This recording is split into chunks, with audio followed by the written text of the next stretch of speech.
वाकई तिरुपति मंदिर के लड्डू में चर्बी मिली हुई है या फिर नायडू कर रहे हैं कोई पॉलिटिकल स्टंट? क्या लड्डुओं में चर्बी मिलाने में जगन मोहन रेड्डी का हाथ है? नमस्कार, मैं ऋषभ शर्मा और आप देख रहे हैं हमारा एक खास कार्यक्रम जिसका नाम है आज का मुद्दा मेरे साथ। आज हम बात कर रहे हैं देश में सबसे चर्चित मुद्दे के बारे में, जिसने देश की राजनीतिक गलियारों से जनता चौपाल तक सबको हिला के रख दिया है। हम बात करेंगे कि क्या वाकई तिरुपति मंदिर के लड्डुओं में चर्बी मिली हुई है। आंध्र प्रदेश के मुख्यमंत्री चंद्रबाबू नायडू के एक बयान ने गुरुवार को पूरे देश में भूचाल ला दिया। नायडू ने बुधवार को दावा किया कि पिछली सरकार में तिरुपति मंदिर में मिलने वाले प्रसाद में घी की जगह जानवरों की चर्बी और मछली के तेल का इस्तेमाल किया जाता रहा था। जून में जगन मोहन रेड्डी की पार्टी आंध्र प्रदेश में विधानसभा चुनाव हारी और नायडू ने एनडीए की सरकार को अपना समर्थन दिया और वहीं से पूरा का पूरा गेम पलट गया। प्रसाद में उपयोग होने वाले घी की जांच रिपोर्ट सामने आई है, जिसमें मछली के तेल और जानवरों की चर्बी मिलाने के इस्तेमाल की पुष्टि हुई। इस पूरे घटनाक्रम से पूरे देश के संतों में नाराजगी देखने को मिल रही है। संत कह रहे हैं कि तत्काल प्रभाव से मंदिर का ट्रस्ट बोर्ड भंग किया जाना चाहिए, क्योंकि यह मामला सीधे तौर पर करोड़ों श्रद्धालुओं की आस्था से जुड़ा हुआ है। ऐसे में सवाल है कि पवित्र प्रसाद में किसने और क्यों मिलावट की, जांच किसने कराई और किस लैब ने की, रिपोर्ट में क्या खुलासा हुआ है, आइए जानते हैं इस पूरे मामले को। इसी साल जून में जगन मोहन रेड्डी की पार्टी आंध्र प्रदेश में विधानसभा चुनाव हारी और नायडू ने एनडीए की सरकार बनाई। 9 जुलाई को मंदिर बोर्ड ने की घी के सैंपल गुजरात स्थित पशुधन लैब एनडीडीबी काल्फ लिमिटेड भेजे और 16 जुलाई को लैब रिपोर्ट आई। इसमें एक फर्म के घी में मिलावट पाई गई। राष्ट्रीय डेयरी विकास बोर्ड की फूड लैब काल्फ ने बताया कि जानवरों की चर्बी और फिश ऑयल से तैयार की घी में प्रसादम के लड्डू बनाए जा रहे हैं। ये बड़ा ही एक सवाल खड़े करने वाला मुद्दा है। अब 18 सितंबर को आई इस रिपोर्ट में क्या आया है और कैसे आई ये रिपोर्ट? हालांकि 22 जुलाई को मंदिर ट्रस्ट ने बैठक की और फिर 23 जुलाई को घी के सैंपल लिए गए और जांच के लिए लैब भेजे गए। इसकी रिपोर्ट 18 सितंबर को सामने आई। सीएम नायडू ने सीधे तत्कालीन जगन सरकार को कटघरे में खड़ा कर दिया। कहा गया कि नायडू सरकार ने कहा पिछली जगन मोहन रेड्डी सरकार ने हिंदुओं की आस्था के साथ खिलवाड़ किया है, मंदिर की पवित्रता को ठेस पहुंचाई है और लोगों की आस्था से भी बहुत बड़ा खिलवाड़ हुआ। मेरी सरकार आने के बाद इस पर रोक लगाई गई है। जो अभी रिपोर्ट सामने आई है वो जुलाई की है। जांच में आखिर क्या आया है सामने, अब हमको ये जानना भी बहुत जरूरी होगा। जांच में पता चला है कि इन लड्डुओं में जिस घी का इस्तेमाल हो रहा था वो मिलावटी था। इसमें फिश ऑयल, एनिमल टैलो और लॉर्ड की मात्रा पाई गई है।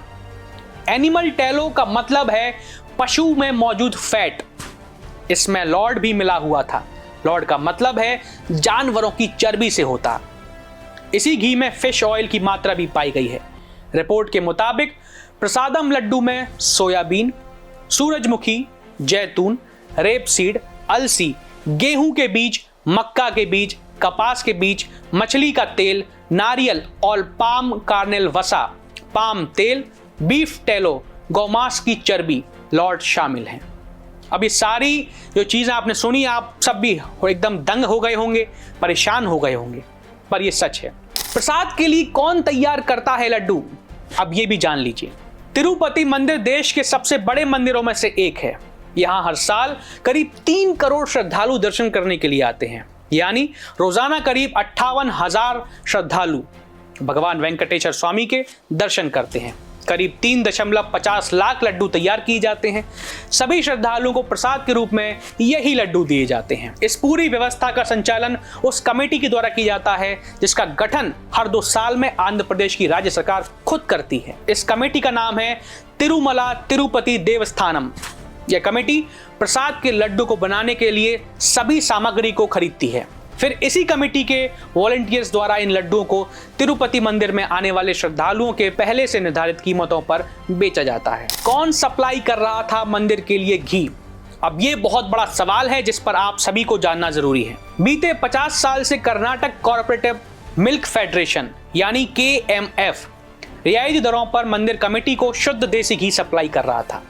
जुलाई 2023 में कंपनी ने कम रेट में सप्लाई देने से इनकार कर दिया इसके बाद तत्कालीन जगन मोहन रेड्डी सरकार ने 5 फर्म को घी सप्लाई की जिम्मेदारी दे दी। इसी साल जुलाई में सैंपल में गड़बड़ी पाए जाने के बाद नायडू सरकार अलर्ट हुई और 29 अगस्त को फिर KMF को सप्लाई का काम सौंप दिया। दरअसल KMF नंदिनी ब्रांड का घी सप्लाई करता है। अगस्त 2023 में जब जगन मोहन सरकार थी, उस समय KMF के अध्यक्ष भीमा नायक ने आरोप लगाया था कि मंदिर ट्रस्ट कम गुणवत्ता वाला घी खरीद रहा है। इस पर ट्रस्ट बोर्ड के तत्कालीन अधिकारी AV धर्म रेड्डी ने नायक के आरोपों को खारिज कर दिया और कहा था कि मंदिर ट्रस्ट सिर्फ उन सप्लायर्स से गाय का घी खरीदता है जो ई-टेंडर प्रक्रिया के जरिए समझौता ना करने वाली गुणवत्ता और कम से कम लागत के दोहरे मापदंड को पूरा करते हैं। उन्होंने यह भी कहा था कि चूंकि KMF टेंडर प्रक्रिया का पात्र नहीं था, इससे पहले वो समय पर खेप पहुंचाने में भी विफल रहा है। घी कंपनी को ब्लैकलिस्टेड किए जाने की पूरी तैयारी कर चुकी है सरकार। विवाद के बाद सरकार ने जिस कंपनी से घी लिया जा रहा था, उसको करार खत्म करने का आदेश दे दिया है। उसे ब्लैकलिस्ट किए जाने की पूरी तैयारी कर चुकी है। मामले की जांच विजिलेंस को सौंपी गई है। संबंधित कंपनी को साल भर पहले ही सप्लाई का टेंडर मिला था। फिलहाल अब मंदिर बोर्ड ने भी घी की गुणवत्ता और निगरानी के लिए 4 सदस्यीय कमेटी गठित कर दी है। अगस्त में नायडू सरकार ने मंदिरों से मिलने वाले लड्डू प्रसादम को लेकर व्यवस्था बदलाव में भी किया है। अब बिना दर्शन के लड्डू पाने वाले भक्तों के लिए आधार कार्ड जरूरी कर दिया है। भक्त अब 2 लड्डू प्राप्त करने के लिए निर्धारित काउंटर्स पर अपना आधार कार्ड रजिस्टर करा सकते हैं। दर्शन के लिए टोकन लेने वाले भक्त पहले की तरह एक मुफ्त लड्डू प्राप्त करने के अलावा अतिरिक्त लड्डू खरीद सकते हैं। अब आखिर इस पूरे के पूरे कांड पर या मामले पर बीजेपी क्या बोली? बीजेपी बोली, बोर्ड में गैर हिंदुओं को नियुक्त किया गया है। फिलहाल अब तिरुपति मंदिर के प्रसाद को लेकर TDP और YSR कांग्रेस के बीच घमासान छिड़ गई है।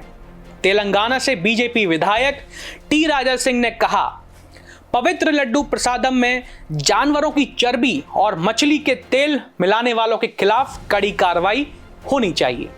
कर्नाटक बीजेपी ने भी जगन मोहन की पार्टी YSR कांग्रेस के खिलाफ हमला बोला है। बीजेपी कह रही है कि आंध्र प्रदेश में पिछली सरकार ने तिरुपति मंदिर बोर्ड में गैर हिंदुओं को नियुक्त किया था, जिससे हमारी पवित्र परंपराओं से समझौता हुआ है।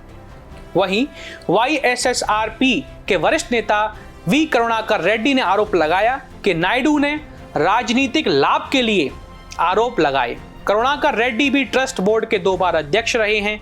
वहीं कांग्रेस के प्रदेश अध्यक्ष YS शर्मिला ने भी मामले की CBI जांच की मांग की। आंध्र प्रदेश बीजेपी ने कहा, पिछली सरकार में हिंदुओं की भावना को आहत करने वाले सभी मुद्दों की तुरंत जांच की जानी चाहिए। केंद्रीय मंत्री बंदी संजय कुमार ने कहा, भगवान वेंकटेश्वर की पूजा करने वाले हिंदुओं की आस्था के साथ गहरा विश्वासघात हुआ है।